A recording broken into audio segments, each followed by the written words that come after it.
Hey, Heart and Soul students, it's good to see you. It's Nathan here with the youth group, and we're starting a new series called What Breaks Your Heart. And I'm just hoping that this one really shakes you to your core, that you actually look at your life and you ask yourself that question, what breaks your heart?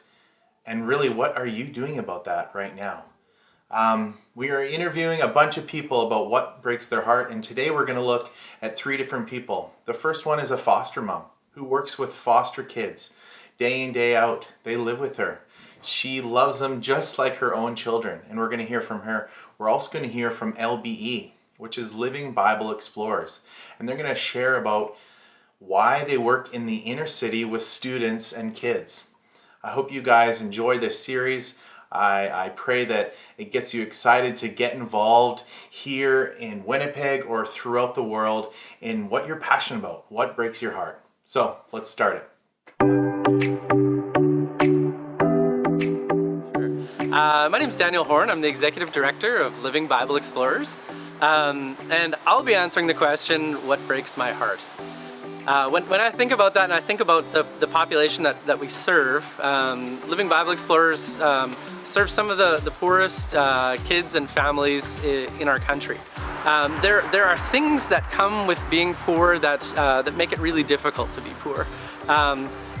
Access to education, or even some of the basics that we take for granted. Like one of the things that we're spending a lot of time with our teens doing now is helping them to get basic things like a birth certificate or a bank account, a driver's license in some cases, and now we're spending time helping them to access higher education. A lot of our kids they'll be the first person in their family to ever go to university or college, trade school, or into a career even. Many of our families are on social assistance and have only ever known social assistance.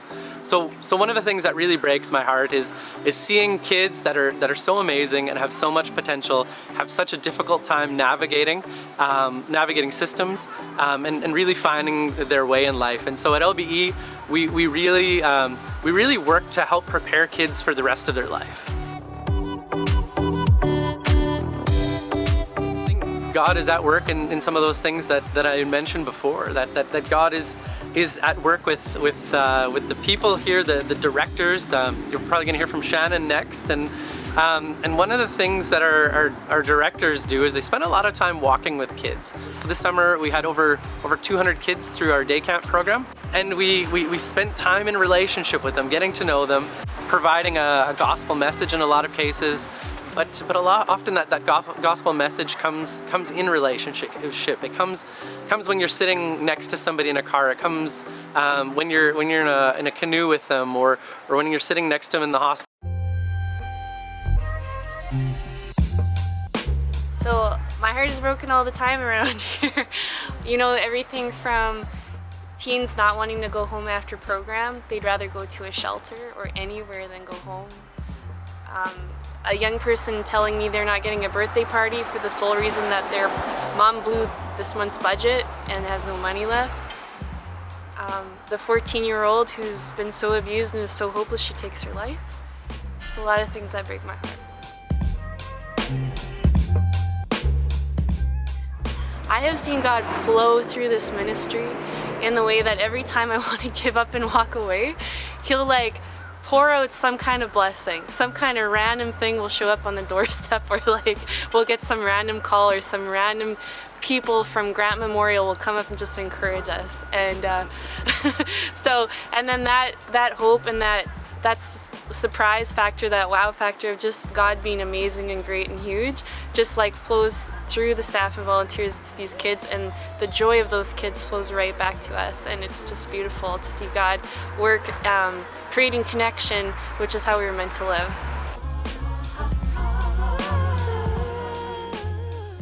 Foster care breaks my heart. Foster care is something that God clearly cares about in His Word, and something that He put on my heart a long time ago to care about and to be a part of. When I see kids in care, I see kids that are lonely or hurting or just going through things that not everybody goes through. And they are just really special. And I know that God has a special place in his heart for them. And so we get to go into loving them and caring for them and being a part of their life, influencing them in a godly way. So that's been how God has dealt with my heart. I have learned for myself through foster care that I am not in control. As a foster parent, you really don't have a say in a lot of the decisions that are made. And so that has helped me bring that to my faith. I don't have a lot of control over my life, and I don't want it. God has proven himself so faithful, so trustworthy. And so it is so amazing to know that whatever happens, whatever comes up, he is going to be in control, and I don't need to be. So that's a real mirror I see in foster care and faith. And then also, foster care is so sacrificial. It is not about you as a foster parent, you are serving. So it's really about, loving that child, making sure they are growing and being well taken care of. And then the outreach from there is like unlimited in terms of the parents, family, social workers. God can just do so much, and it's just amazing to be a part of it. I guess, just the most powerful moment for me in foster care was when I first met my first foster son's mom.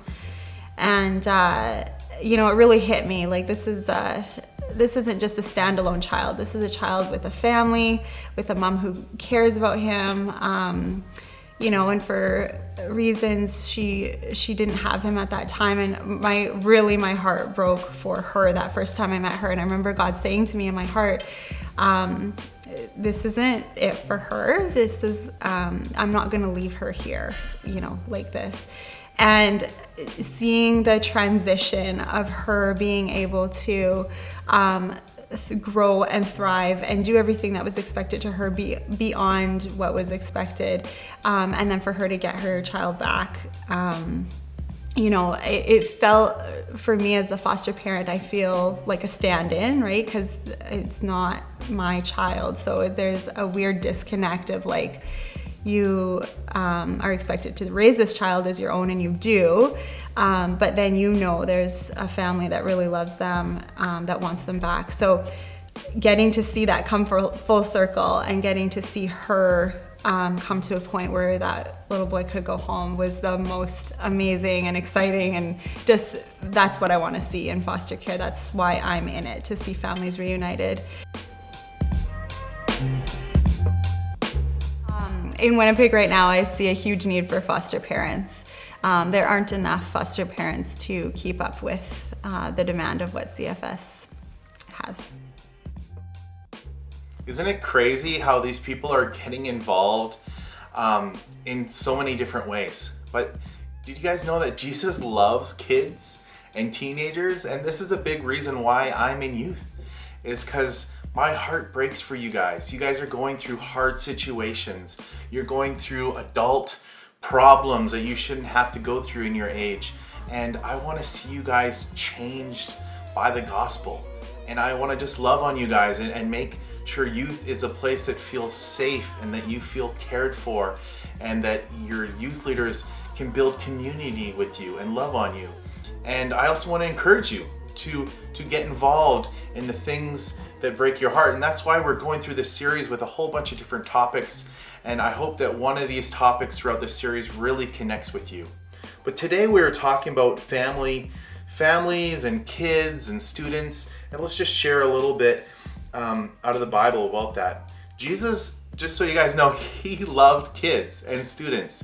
And like we talked about last week, kids have a childlike faith that is so pure and innocent, and Jesus can just see their heart. And kids, what's interesting about them is that everything is on the surface. It's wide open, and you can really see what their heart is like because it's just right on the surface. And a couple verses we're going to look at is Matthew 18:10. It says, "See that you do not despise one of these little ones, for I tell you, that their angels in heaven always see the face of my Father in heaven. Proverbs 13:22 says, a good person leaves an inheritance for their children's care, but a sinner's wealth is stored up for the righteousness. James 1:27 says, religion that God our Father accepts as pure and faultless is this, to look after orphans and widows in their distress and keep oneself from being polluted by the world. Jesus wants us to care for kids. He wants us to look after orphans and widows. This was his heart. God has come for the broken. He loves them. So I hope you guys get excited about that. Maybe you're thinking, man, I want to be a foster parent when I'm older. And I know right now it feels like it's distant. But maybe you can work towards that, or maybe you can help a foster family in our church by supporting them. Or maybe you're like, you know what, I want to work with inner city kids. I want to connect you with LBE so you can serve. There's so many opportunities in Winnipeg and such a need. Winnipeg is one of the cities that has the biggest need for foster care.